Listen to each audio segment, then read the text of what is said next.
All right, my friends, welcome to episode 163 of Prof and Dev Play Games. I am the Professor Larry at Prof Plays Games on Twitter. Over there is Anthony the Dev at SummerSpeak, and we actually have a guest with us today. We have Red Dead Ted with us. Ted, how's it going? Hello. It's going good. Yeah, you're hip deep into this this hit game all the kids are playing. Yeah, all the kids are playing. Yes, I am. Losing lots of sleep. Yeah, how much have you slept? What's that? How much have you slept? Well, I actually got 7 hours last night, but the first 2 nights I had it, I think I got 3 and 3. About 3 and 3. Oh my god! Oof. So it sounds like you hate the game. That's good. We'll have lots of your feedback there. So Anthony and I are coming at Red Dead Redemption 2, having not played it, and I don't think we played much of the first one. Did we, Anthony? No, I don't have any strong memories of the first one. Yeah. In what order did that come out with other Rockstar games? Well, it came out 10. There was, of course, GTA 3 on PS2. Played a bunch of that.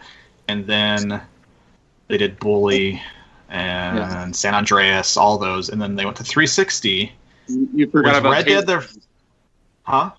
You forgot about table tennis as well. Oh shit. Of course. Yes, all the yes. The game of the year. That was actually a lot of fun. I've heard it's good. Yeah. It was a bizarre thing, but it was really good.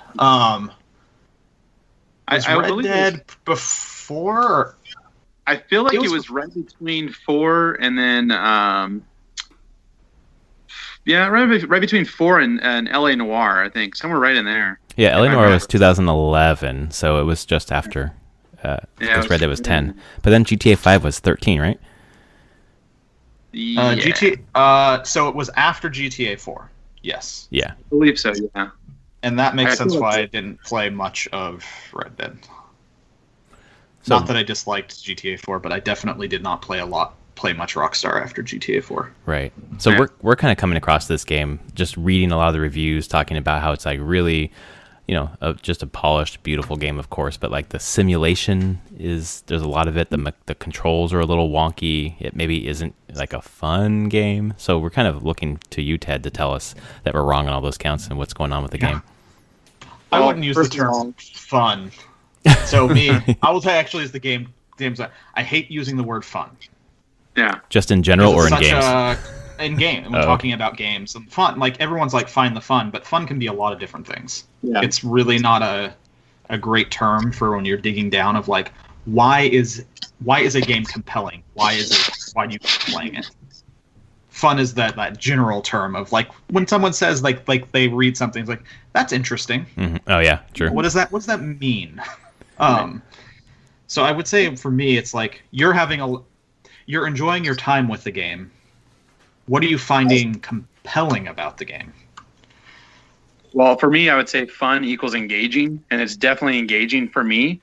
I think what is the biggest thing I have on my side is I've always actually liked pretty much everything Rockstar has done, and the original Red Dead I really enjoyed, and that one was more just the mechanics were there, the graphics were there, the story was there, everything was there, and with this one, it's become more immersive, and that's even more engaging, more intriguing, more, it really captivates me a lot more. Some of the controls are a little weird. They get taking a little getting used to. There's been a few glitches here and there, but overall, just the world is so immersive that it's easy to get lost in it. It's easy to want to be part of it and want to basically just trek across the lands and see what other adventure awaits. And that's really what is captivating to me. What makes it so immersive? Like, is it graphics? What is it? It is everything. I will tell you that. Okay, so I got it on the early release night on Thursday night, and I hadn't already I'd already lost sleep. I was up at work early that day and had the kids, so I was already I was already exhausted. But I made it a point. I was like, I want to at least get it loaded onto the PlayStation and have it ready to go. So when I want to play, it's ready to go. And I made the choice to start playing it. And even though I was like, I probably should get some sleep, I put it in and let it load. It only took like an hour or so. And then when I actually started playing, I had the earbuds in. The lights are off. I'm just me and the game in front of me.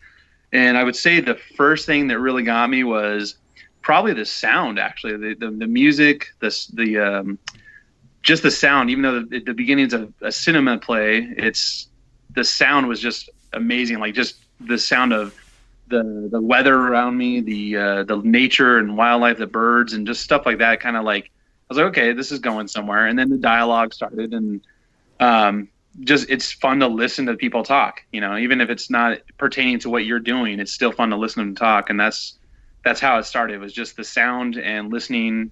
And then of course, then you're seeing the storm around you, and the graphics are amazing. So it's kind of an accumulation of everything just kind of grabbing me. The gameplay didn't even really come into it until maybe, I don't know, like maybe 15, 20 minutes into the cinema. So it starts with a 20-minute movie kind of thing? Well, you do like a little, push the L button here and, push this here. So it's very minimal. It's not, there's no skill involved. There's no challenge in it. Don't sell yourself short. Don't sell yourself short. I know how you push those L buttons. I mean, I kept pushing the R when it said push the L. So, I mean, there's a learning curve. That's embarrassing. So it's kind of like a cinematic tutorial kind of. Yeah. Getting kind of used to the some of the mechanics. At least. Is it like Telltale? Is it like you're choosing dialogue options or? No. There is if you watch some of the YouTube videos, you can see where people are showing you how you can choose the dialogue, and it is there, but really you're not really choosing it. It just gives you, a line that you could feed out, but you're going to feed out the other line anyway. So I really don't feel like you're choosing your dialogue. You might be choosing the sequence of your dialogue, but you're not choosing your dialogue at the beginning. It's a steer movie at the beginning. You're there for the cinema, and you're there to get acclimated, and then you start kind of taking on some more missions and some more, activities where you actually are learning how to, shoot your gun and hunt and track animals and stuff like that. And, it kind of unfolds slowly. One thing I'll say is that I think I spent probably 2 to maybe 2.5 hours of just basically that intro, just the getting used to things, kind of what you'd probably like a training session or whatever. And you kind of sitting there and you're like, it's a little bit disappointing for a while, because you're like, I was under the impression this is a sandbox, an open world, and you really don't get the impression that it is an open world, because you're kind of being guided along. You got to kind of do this, you kind of got to do that.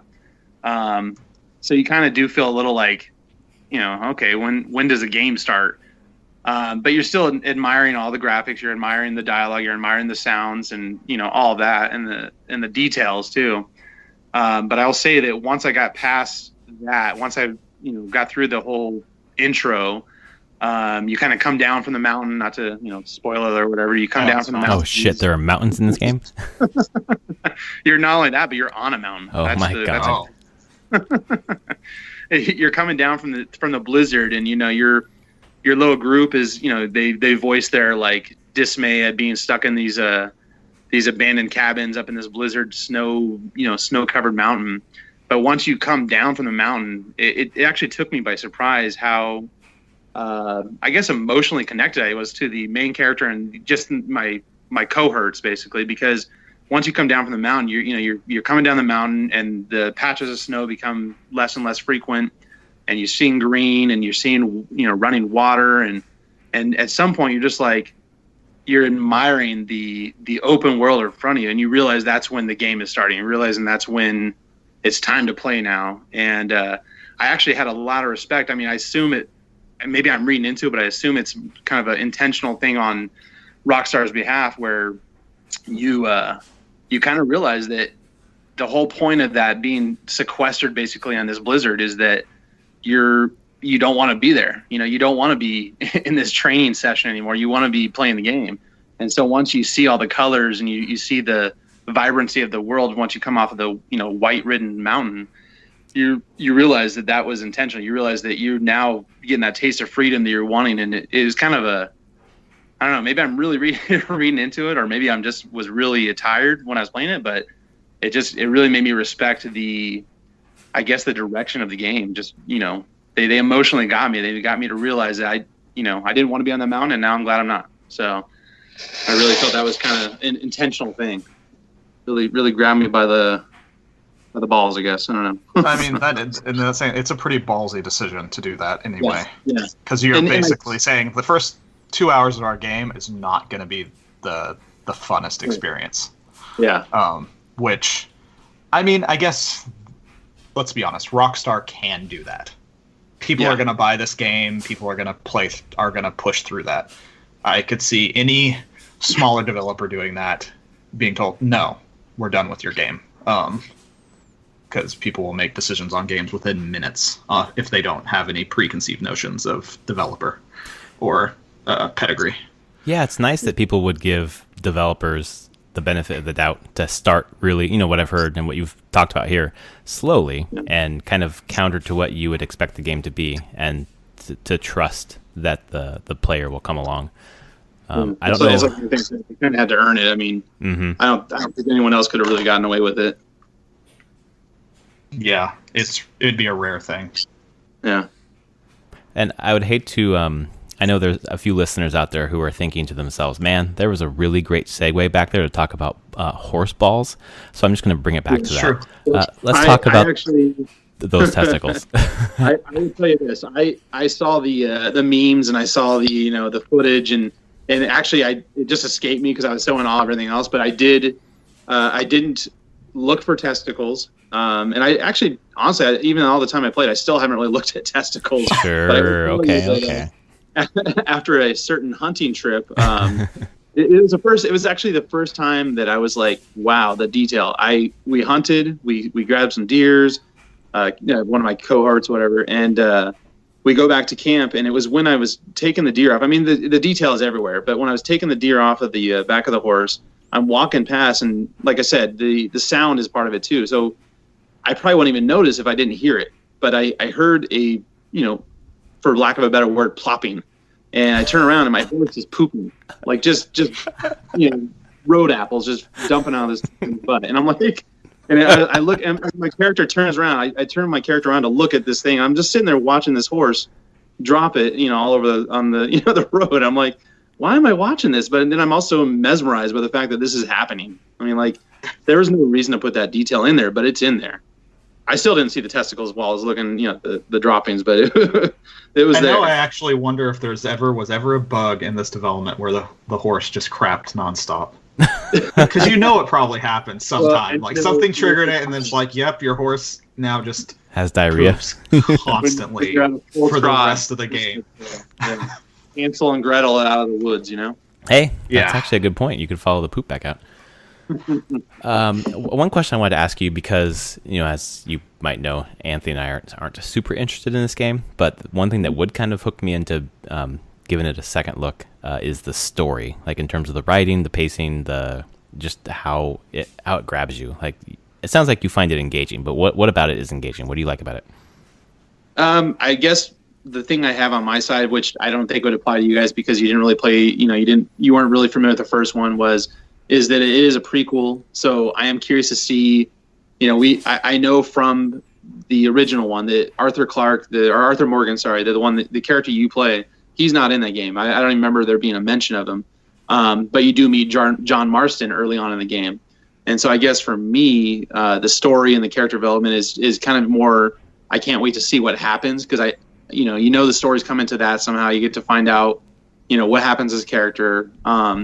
As far as overall story, it's kind of vague. I mean, you obviously your criminals, and I guess ultimately you're looking for that big score. You're looking to see what happened, in Blackwater, where some, your latest caper went wrong, and it's coming back to that. But the story is not concise. It's not clear cut. It's kind of leading around things. So for me, it's more just finding out the backstory, kind of seeing what led to the first one, basically, and then seeing what happens to these characters, because some of them you do recognize from the first game. Certainly Dutch Van der Linde, the main guy, and then Bill Williamson and some of the other characters that you had to engage in the first one. So I'm kind of, for me, that's where my story is. That's where I'm trying to unfold. But there's other, like any sandbox, there's other things going on where you can look for those stories too. So it's pretty rich with just various things going on. The ultimate goal, I guess, is to get that last score, see what the big score is, and stuff like that. Yeah, I mean that fits a lot with where I feel like Rockstar is with their stories. Like when you're talking about this game being like the realism versus gameplay back and forth, like Rockstar wants to make a simulation more than they like. I do know people talk a lot about the story in the first Red Dead. I didn't play it enough to get it. That's the thing. I never got hooked really into the story. Yeah, me neither. I felt like but back then the pacing was a little weird. But with Rockstar, as they've moved forward, they've gotten really involved in the simulation stuff and being like, yeah, the story can take a little bit of a backseat to we want you just to play in a world. GTA 5 was very much that. Like, it had crazy characters. I don't own it, but just watching it and watching some friends play it and stuff, it was a crazy sandbox to do things with absurd characters and tone. So it doesn't surprise me they wouldn't be focused so hard here. They're like, they're setting up like explore the world, go. Yeah, you're bad guys, you're bandits, you're gonna do heists. That's kind of the framing. Go. It's almost like they want you to make it your own world and do what you want in it, but they still want to have some kind of structure there. But they also want to keep it open so that like with Grand Theft Auto. I mean, look at GTA 5; it's still going where you can revisit any time and jump into the online sandbox, and there's no story at all. You're like I beat that game, and I still every once in a while go back just to kind of revisit the world. If it's just a drive around or whatever, it's just to kind of be part of that world. Can you play Red Dead 2? Can you play Arthur Morgan as like a nice bad guy? Like, can you be like angelic in some way?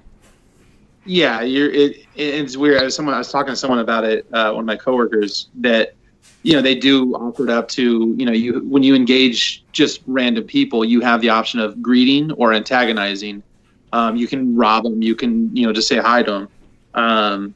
I personally, I mean, I don't know if it speaks to my character or not, but I haven't really done any of the negative aspects. I don't think I haven't antagonized anybody. I haven't felt the need to rob anybody. So I'm kind of playing it as sort of a good guy. And there seems to be a loose honor type system. I engaged someone. I think I saved them from bandits, and then on top of that, I gave them their coin purse away or back to them. And the dialogue that opened up was, "Oh, you are a man of honor. Thank you, sir." And then, it was a very quick blip on the side of the screen, which indicated that somehow I was looked favorably upon in this certain area, as opposed to having a warrant for me for my arrest or whatever. So there is, it's a pretty it's not very clear cut. Like I don't really know.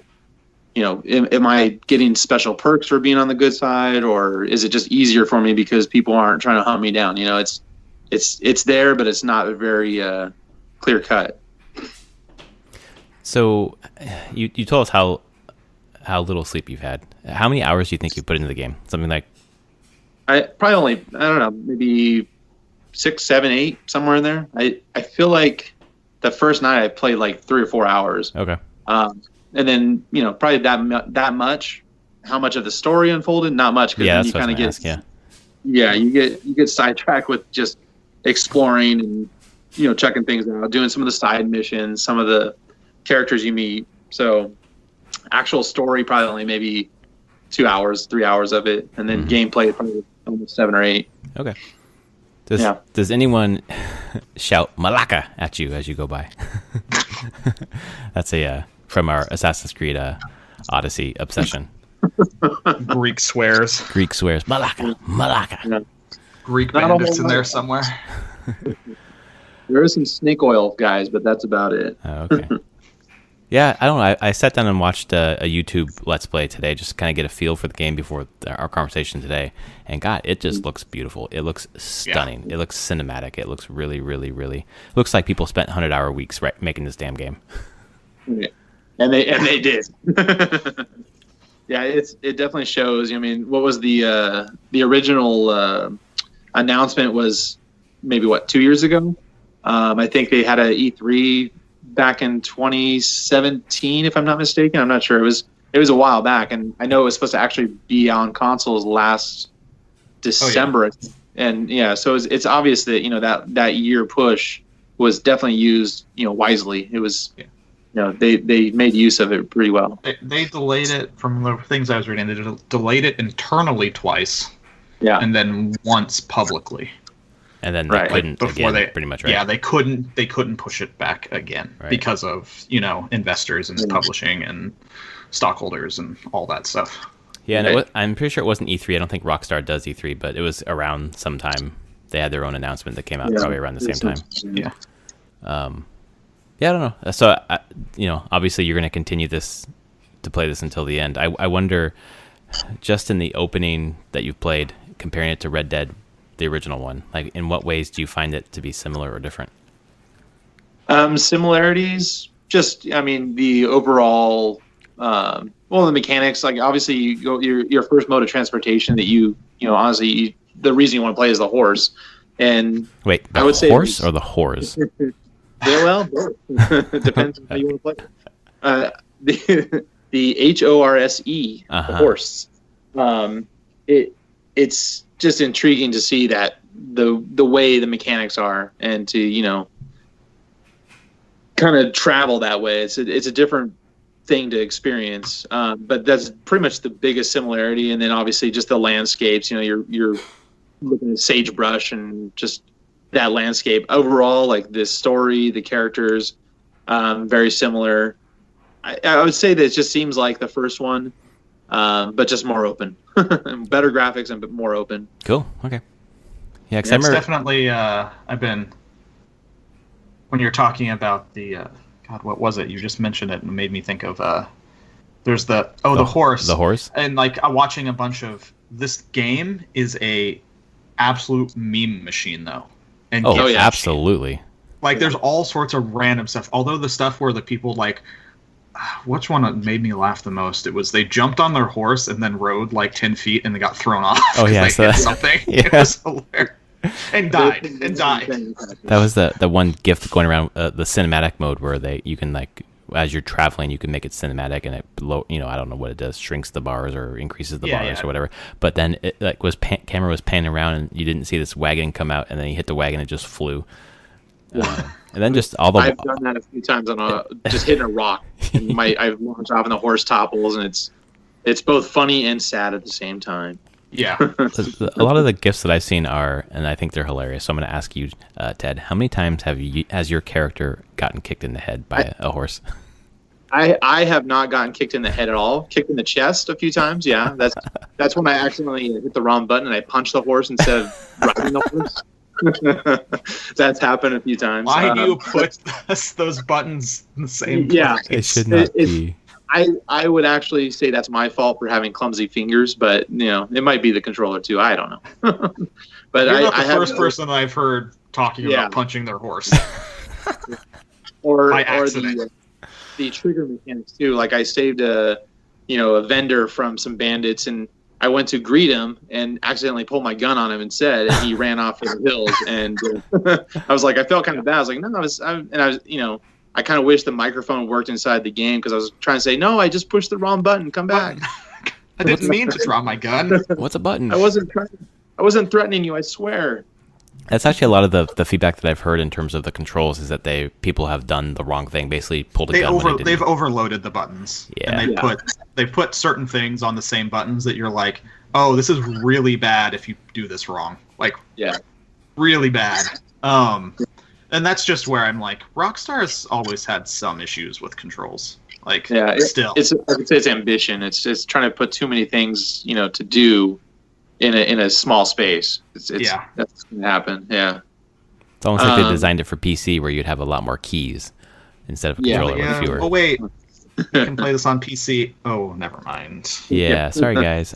The original one never came out for PC, right?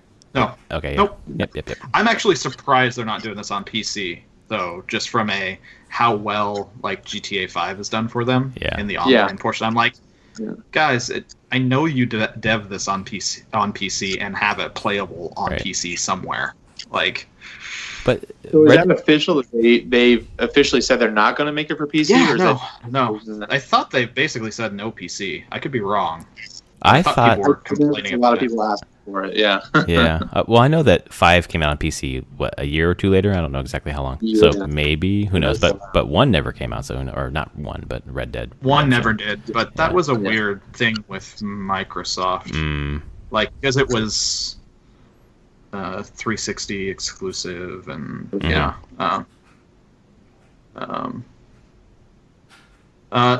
last that they've said on PC is no.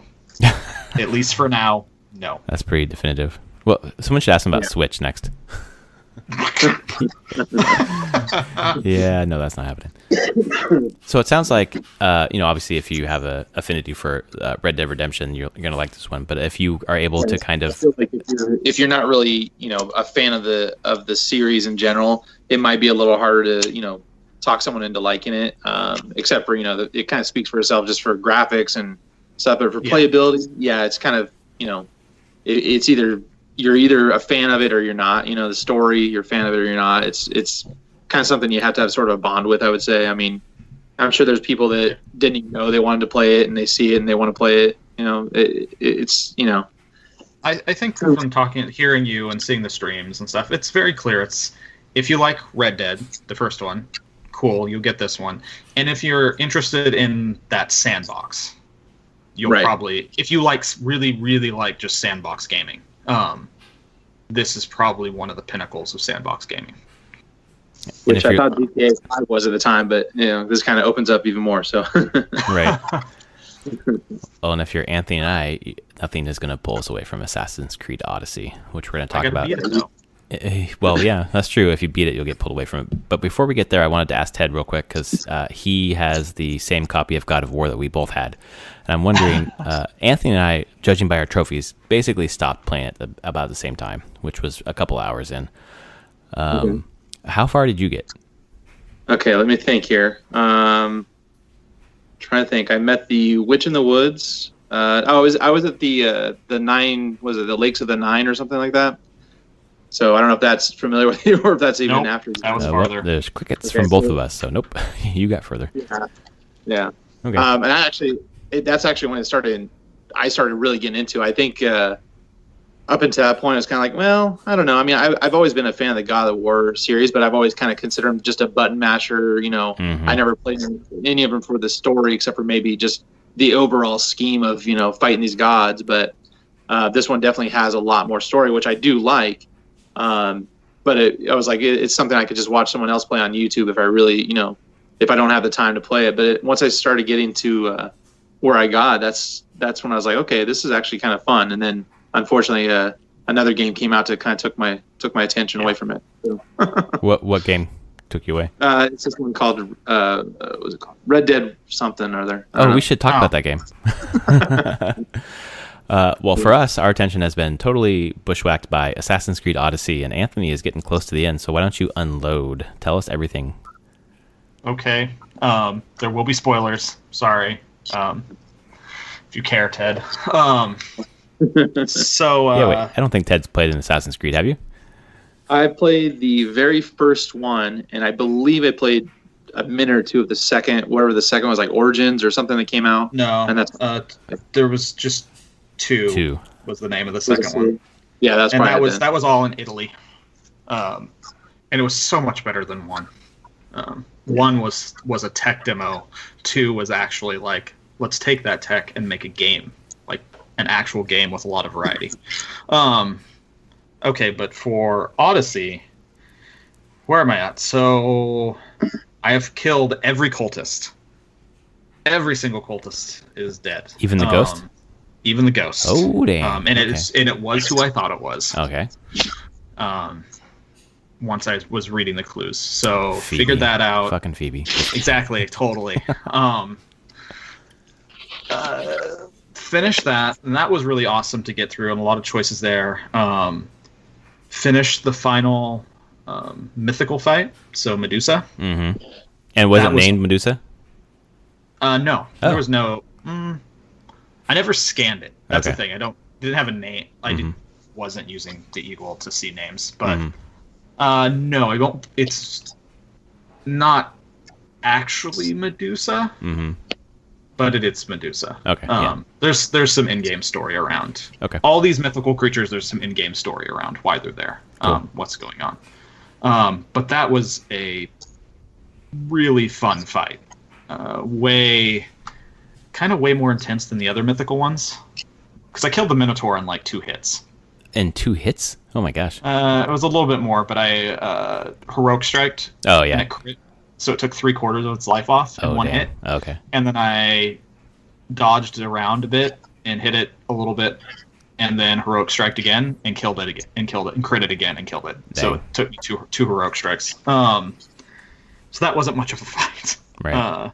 I always thought the heroic strike was only what you could do that from stealth. You can actually do that in warrior, like in battle. Yeah. Oh, okay. Yeah, I've been using it wrong. So that you can use your assassin damage as an attack. Oh man, I've been using that so totally much wrong. higher. Okay. Yes. So totally did that. Finished that point.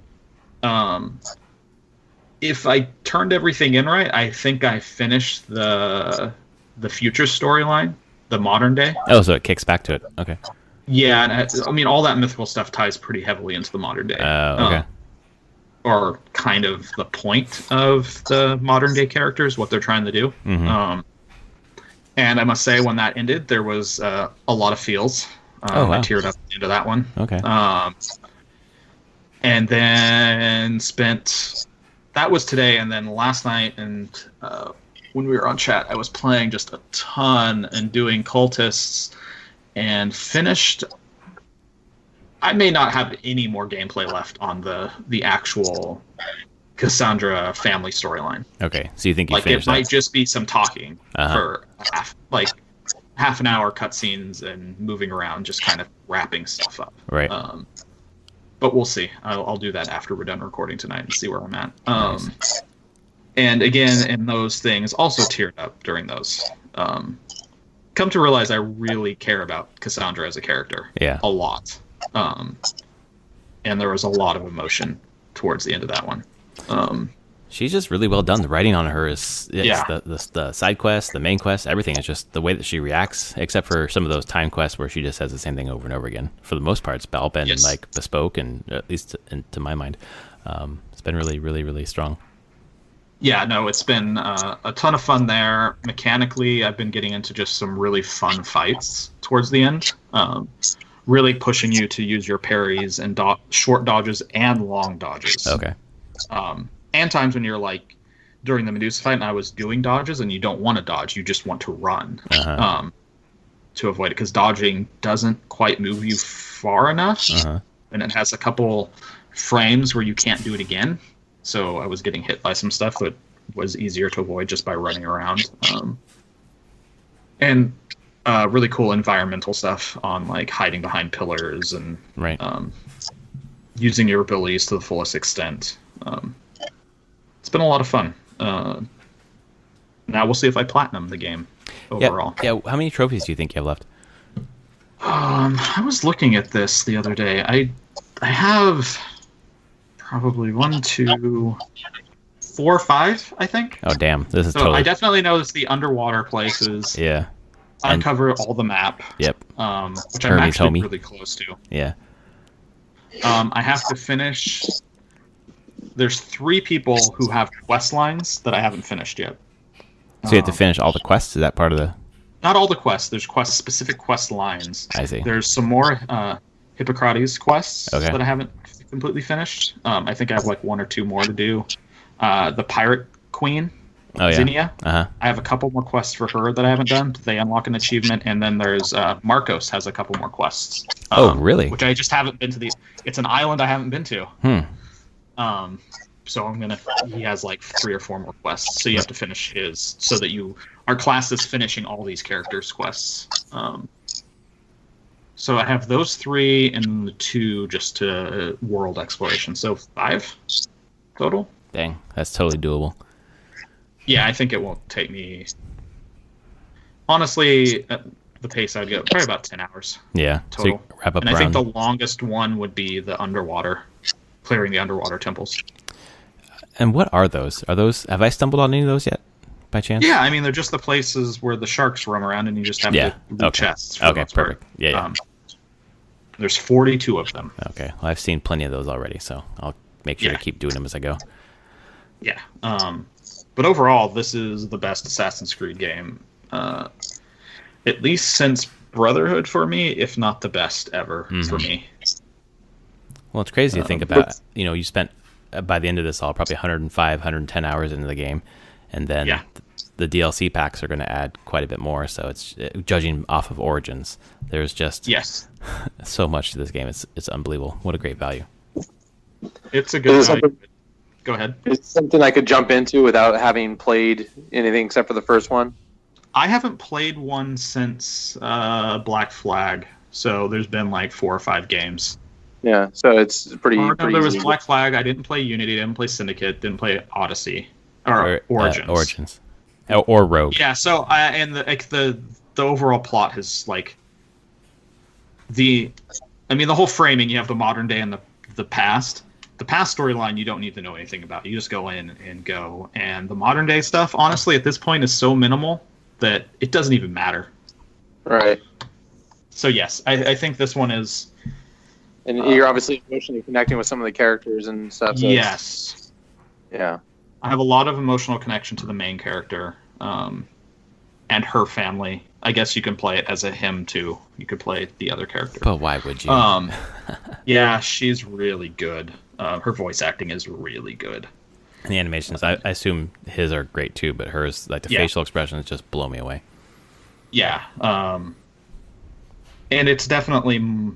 This is one thing when we're talking about like the simulation style stuff versus just game. This is much more just game. Oh yeah, like it's a world sandbox. Go around, do things, but you're basically a demigod. I mean, there's no fall damage later in the game. You can just jump. Yeah, it doesn't matter. So great. Rocket. I mean, this is power fantasy all the way. Power fantasy exploring ancient Greece. Go. So, yeah, it could definitely be your first Assassin's Creed, and it would have no problem. Yeah, easily. Did you? I don't think you liked Witcher 3, did you, Ted? I did not. Yeah. I liked it. I wanted to like it. I bought it the first go around, played it in a little while, and just traded it in. And then I wanted to like it so much I bought it again and still didn't like it. You could just borrow my copy, man. It depends on how far you play. It took me 3 tries before I came around to that game, and so it was specifically getting through that first area. I hate the first area, the tutorial area. White Orchard. That part was so White Orchard. I got so bogged down in, and sure, I now look back and being like, I should have just played through that as quick as I could and not tried to complete everything there, because that was one of the issues. Because the game gets so much better once you get out of there. Yeah, and that's kind of one of my hang-ups is like I would like to. I like to get in things, and I like to explore, and I like to find every little nook and cranny, and doing that can be kind of tiresome sometimes. Yeah, and I actually worry about AC Odyssey, because it's definitely a game that packs in way more stuff than you need to do, and if you are focused on trying to do every little thing, I bet it will get very tiresome. It's very much like you can beat the game, just focus on the things that you like to do in it, and you'll be able to beat the game and be fully leveled. Well, and that's the advice that I heard for this game that I wish I would have had for Origins that has made Odyssey way better for me, because in Origins I tried to literally do everything and I just got burned out. But this one, there are things I don't like to do. I don't do them. I move on to the next thing. I'm much more quickly moving on to like, what's over on that island and exploring a new side quest. It's just made it more enjoyable. But the reason I brought up Witcher 3 for you, Ted, just real quick, was because the side quests in Witcher 3 obviously kind of made the game. And in Assassin's Creed Odyssey, the side quests are quite interesting too. So it's really nice. And that's actually one of the things with Witcher 3. Like, White Orchard didn't give me a lot of that big side quest stuff as much. Right. Like, there's some good dialogue on, like, these smaller quests in White Orchard, but it wasn't until getting to, like, the Bloody Baron stuff. Oh, such good stuff. And then the hags and the swamp hags. Yeah, the crones. The crones and how that stuff all wraps into the main story and just some really epic stuff. But that doesn't happen at the beginning of The Witcher. It's a slow build to that. unfortunately. Yeah, and luckily the way that I play, like I did the minimum in White Orchard. Wasn't trying to do everything, and I think that's why I got to the Bloody Baron. And once I got to the Bloody Baron, it was just like, this is one of my favorite games ever, and it just sung from there on. So, Ted, just borrow mine and play it for the third time. After you spend countless hundreds of hours in Red Dead 2. Yeah, I plan to. Another game that I've been playing this week, randomly I picked up on my Switch, Bloodstained Curse of the Moon, which is that $10 Inti Creates Castlevania game. It's basically Castlevania. Because my daughter was sleeping, I did a bunch of work, and then I was like, well, I probably got 15 minutes till she wakes up. That'll take me that long to load up my PlayStation, so let's turn on the Switch. And I played through a couple of levels, actually. She took a longer nap than I thought, which was awesome. But basically, I think I've talked about it before, but I played a lot more today. It's Castlevania with some different mechanics in terms of not the gameplay, but you have 3 characters. As you beat a level, you gain another character, and the way that it works is you can switch on the fly between your characters, and they don't share life. They share like a pool of weapon energy, basically, but other than that, they're 3 separate characters, and if one dies, you just go back a screen or whatever and start with one of the other 2, and you're moving through the level with them. And then once all 3 die, then you actually use a life to kind of restart at one of the checkpoints. But the interplay, like the strategy of like deciding when to use which character, because they all have different skills, different weapons, was super intriguing to me that I didn't really pick up on the first time, because when I played it a couple months ago, I was just playing with one character, and today I got the second and the third. And it's just, it has everything from, remember from Castlevania 3, the jump mechanic where it's just like that parabola, and if you get hit, you get smacked, the damage to go backwards or whatever. The boss design is pretty fun. It kind of reminds me a little bit of Shovel Knight in the boss design. And it's, from all accounts, it's like a 2-hour game. I'm probably halfway through it right now. Really? Yeah, it's really short. There's only like 5 worlds, but the worlds or the levels or whatever, there's kind of like multiple branching paths that you could take. So it really, it just reads like Castlevania 3, like all the way. Yeah, I mean, I'm very curious, how did they pitch this Kickstarter? I think they said because I'm like, did they say it was going to be like that? Because I know a lot of stuff, when I saw it, people were talking about it being, this is a Castlevania, spiritual successor to Castlevania. And I feel like people thinking of that now think of it as Symphony of the Night style. Well, but you're thinking of Iga's game, though. This is not Iga's game. This is not Iga's game? No. Because his Kickstarter, as one of the tiers, said if we get to this level, then we will create like a retro pixel art. It's the pixel one. It's the pixel one, yeah. So it's by Inti Creates, and it was just meant to be like because the actual Bloodstained Ritual of the Night isn't out until next year, more. And that's going to be the spiritual successor to Symphony of the Night, basically. Okay, that makes a lot more sense. But this one, it really is like a spiritual successor to Castlevania 3. It's just pitch perfect, except for the difficulty. The difficulty in this one is not. It's not as punishing, thank Christ. And there are 2 different difficulty levels. I'm playing on veteran because I'm a boss, but there's also casual where you get like more lives and things like that. But I'm hoping to wrap it up by next week because it's really short, and it's actually surprised me how engaging it is based upon the strategy of when you choose which characters and stuff. And it's difficult, but not overwhelmingly difficult, which is a nice place for me. But honestly, if I'm trying to any gaming time, it's got to be Assassin's Creed Odyssey. And this week, playing with you, Anthony. Just wrapping up some of the. Let's see, I wrapped up Athens last week, and this week I just wrapped up. What was it? Corinth. The stuff in Corinth with the heterate or whatever. The hetero. Yeah, the basically prostitutes, right? With the monger. Yeah, exactly. And there's an inflection point that you were talking to me last night. Just for your information, Ted. There are a couple of points along the journey where you make a decision, and then it kind of affects how the rest of the game plays out. So there's like this bad guy in this area, and you're tasked with basically taking him down. And along the way, you have two ways to do that. You can either take him out in public, or you can take him out in private. And when I made that choice last night, when I was talking to Anthony, he was mentioning to me that particular choice kind of resonates throughout the rest of the game, closes off paths to you and stuff like that. So it does. And actually, whenever you were doing it, I was doing something that directly referenced to that choice. Oh shit! Okay. And affected something I could or could not do in a much later part of the game. Interesting. I was not prepared for that. And there's been a number of those over the last, I'd say the last third of the game. A lot of your decisions come back to you. Okay, so it's more than play just important part. More than just that decision. Oh yeah. Oh, okay. Because I assume the first one is like what you do with your dad. Yep. And then that one plays a big one. Yeah, and then the monger. And so far, we've chosen the same things, which is interesting to me. Yeah. Unbeknownst to each other.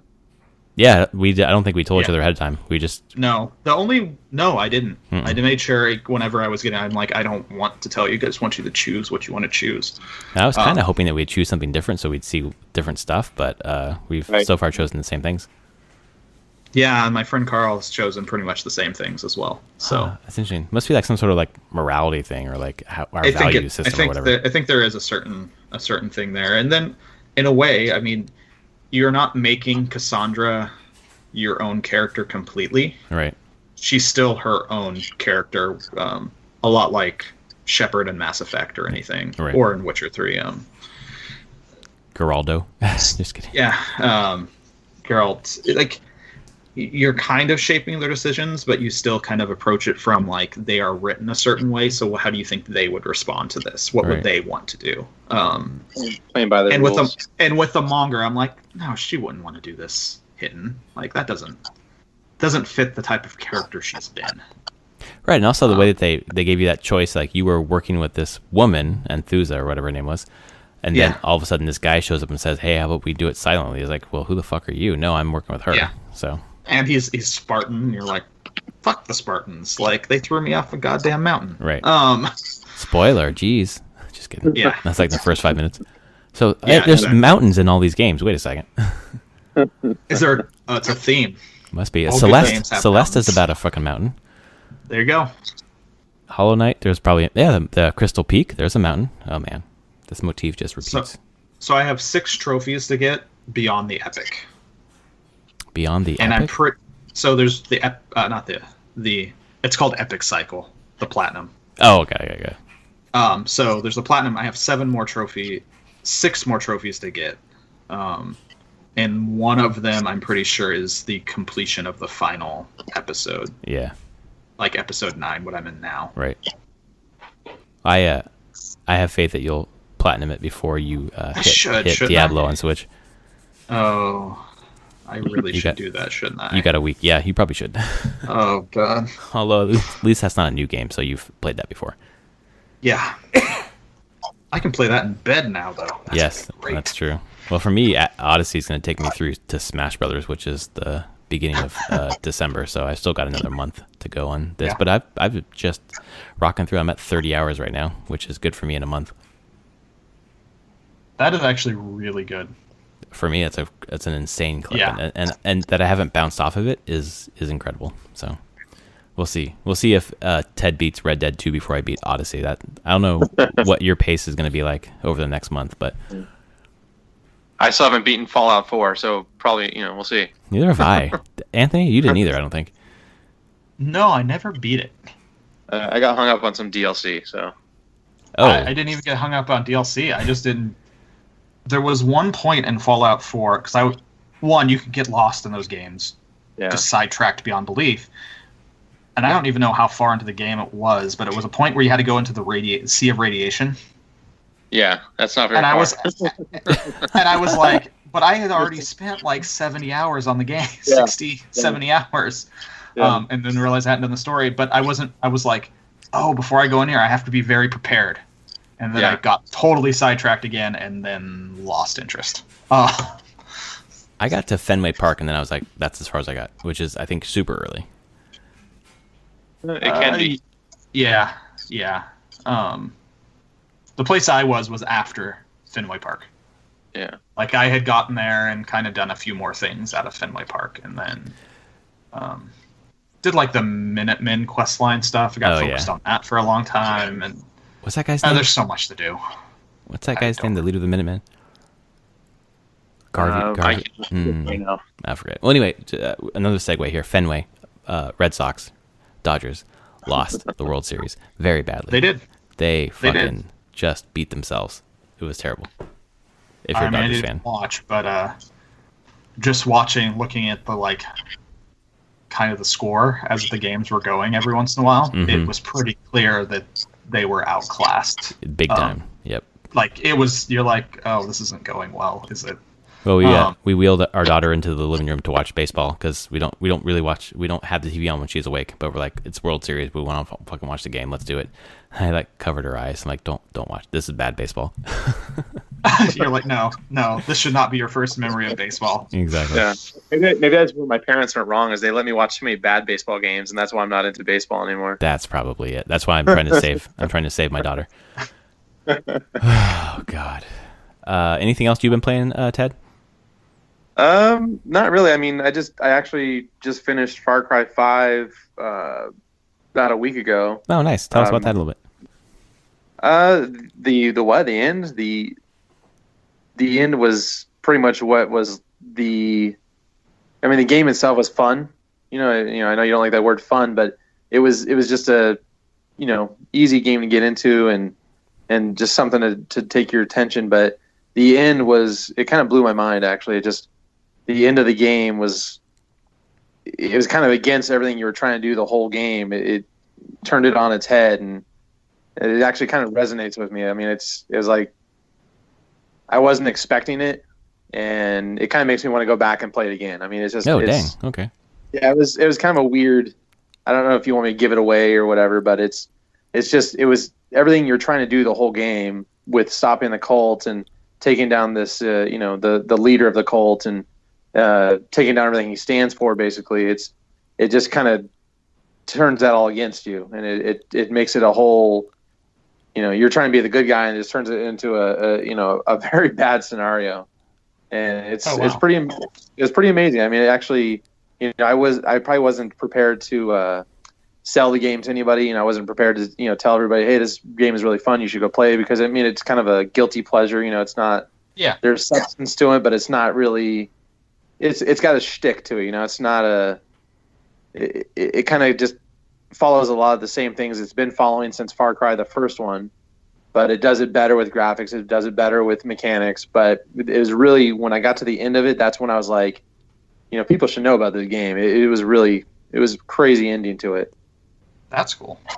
Yeah, I actually did have to put the, you can restart a game like that, and you restart it, and you're kind of basically jumping into the same game without doing the last mission. I actually redid the last mission just so I could re-experience it. Oh, dang! So that's pretty high praise. Yeah, it's pretty interesting ending. It really grabbed me. But that's pretty much the only thing I've been playing aside from God of War, just right before I started playing Red Dead. So that's about it for me. And did for Far Cry 5, did you have it digital or was it disc? Digital. I did digital on that one. Okay. Yeah, which I don't usually do digital. You kind of know me. I don't usually do that, but I think there was a good sale on it or something. I got the gold with all the DLC, and it was like, oh, nice. I don't know. Yeah, so it was worth it. No, I'm gonna have to put that on my radar for Black Friday. It looked interesting, but I was wondering how it held up. But that sounds pretty good. Yeah, there's a few things to the gameplay that I didn't like. As far as the way it was broken up to was the town of wherever that the fictional town of Hope is breaking up into 3 different parts with the 3 different factions, all to the same cult leader. But you kind of took down the different factions depending on what area you're in. But it was kind of weird where you'd be playing, and even if you weren't trying to do a story-based mission, just being in that area and doing any one of the taking down a cult outpost or taking down a cult leader, it would kind of just segue itself into story-based missions, whether you liked it or not. And it was a way to progress the game, but I didn't really like. It kind of took away from just having fun, just being part of the environment, just having fun with the game and doing what you want. It kind of took away from that, but it was still, it progressed it and it made it happen. So that was good. You're talking about the part where I don't know if this is a spoiler or not, but you're kind of fucking around doing whatever you want and you get kidnapped, right? Yeah. Like if yeah.